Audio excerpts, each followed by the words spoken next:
Hi, this is Mardy once again and welcome to my channel.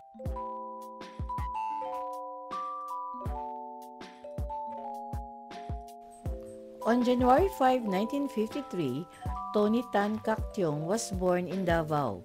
He is a renowned Filipino businessman and investor, the founder and chairman of Jollibee Foods Corporation and the co-chairman of Double Dragon Properties.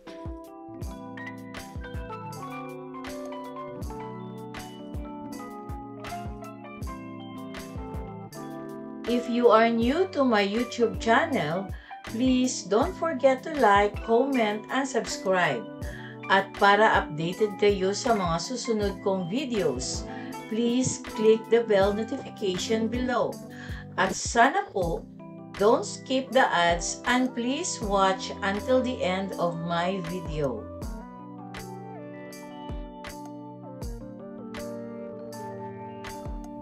Si Caktiong ay pinanganak sa mga magulang na emigrante sa Chino mula sa Fujian.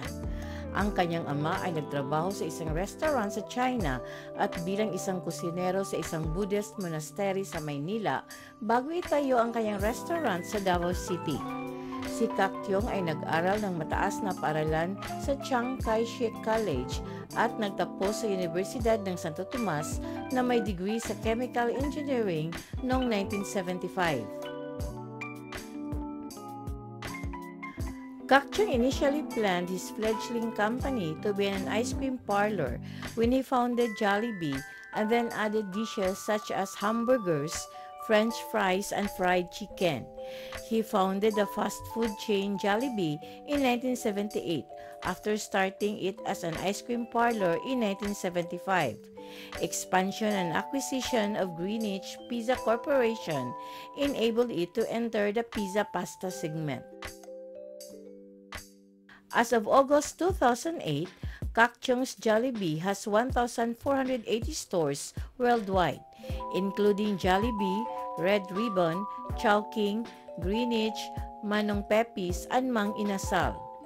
Forbes listed him as the 5th richest person in the Philippines in 2023, with an estimated net worth of $3.2 billion. Noong 2012, si Caktiong sa pamamagitan ng kanyang holding company, Honeystar Holdings Corporation, ay namuhunan sa India Plant Corporation, isang property company na itinatag ni Edgar Cia II. Sa pagpasok ni Caktiong, pinalitan ang pangalan ng kumpanya na Double Dragon Properties Corporation. Kinilala si Caktiong sa kanyang tagumpay sa pagninegosyo. Tinanghal siyang Entrepreneur of the Year Philippines noong 2004 at Ernst & Young World Entrepreneur of the Year noong 2004. Ginawaran din siya ng Gawad Mabini na may ranggong Commander noong 2016. Tony Tan Caktiong's journey from a small ice cream parlor to a global food corporation is a testament to his entrepreneurial spirit and vision. His story continues to inspire future generations of entrepreneurs, reminding them that with the hard work and determination, they can achieve their dreams.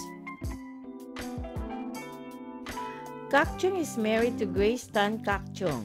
He has 3 children. He is also the brother of Ernesto Tan Mantiong, who is the president and CEO of Jollibee Foods Corporation.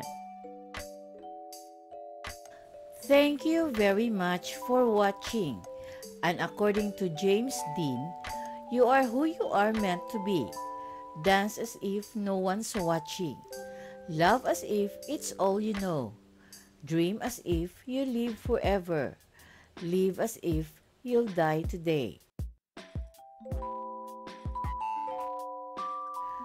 Shout out and thanks to the comment of Mr. Noel Dizon and Iya Ligaspe. Maraming salamat po.